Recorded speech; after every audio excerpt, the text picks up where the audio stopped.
ஊரில் கொக்கு கூட்டம் இருந்தது.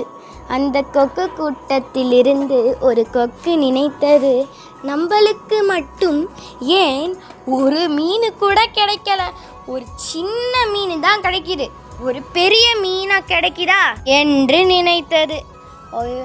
அப்பா, நம்ம வேற ஊருக்கு போய்விடலாம் என்று நினைத்தது.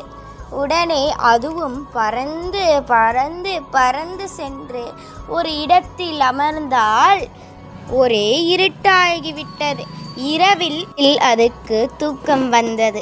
உடனே ஒரு மரத்தில் உட்கார்ந்திருந்த போது அது அப்படியே கண்ணு சொக்கி வழிந்தவுடன் அது சாஞ்சிட்டு இருக்கும் பொழுது ஒரு மியாவ் மியாவ் என்று சத்தம் கேட்டது.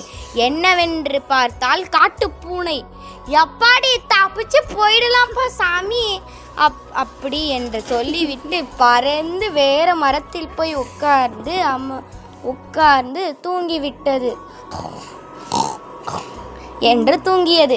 காலை எழுந்தவுடன் இந்த இடத்திலே நம்ம இருக்கக்கூடாது என்று வேற இடத்திற்கு சென்றது. அங்க பார்த்தால் ஒரே பனி. ஒரு தண்ணி இல்லை, ஒரு மீன் இல்லை, ஒரு சாப்பாடு இல்லை என்று கருதி அது ஓ சாமி, நம்ம வேற இடத்துக்கு போயிடலாம் என்று திருப்பி சென்றவுடன் அந்த காட்டு பூனை அதை முறைச்சி பார்த்தது. என்று முறைச்சி பார்த்ததுடன் இது திருப்பி வேற வழியில் சென்றதும் பார்த்தால் அங்க ஒரே பாலைவனம். ஐயோ, இப்பயும் தப்பிக்க முடியாதா என்று நினைத்து அந்த கொக்கு என்ன பண்ணியது, திருப்பி வந்த வழியிலே வந்தால் திருப்பி காட்டுப்போன என்று கத்தியது. இந்த கொக்கு வந்த வழியில் திருப்பி போனால் அது இரவாகிவிட்டது. அதுக்கு கண்ணு தெரியவில்லை. ஒரு இடத்தில் உட்கார்ந்திருந்தது.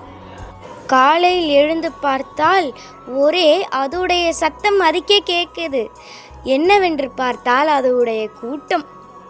ஐயோ, இப்பயாவது நம்ம வந்தோமே என்று நினைத்து ஆத்தில் போய் பார்த்தால் அதுக்கு ஒரு சின்ன மீன் கூட பெரிய மீனாக தெரிந்தது. உடனே அது என்ன செஞ்சது, அந்த சின்ன மீனை ருசித்து ருசித்து சாப்பிட்டது.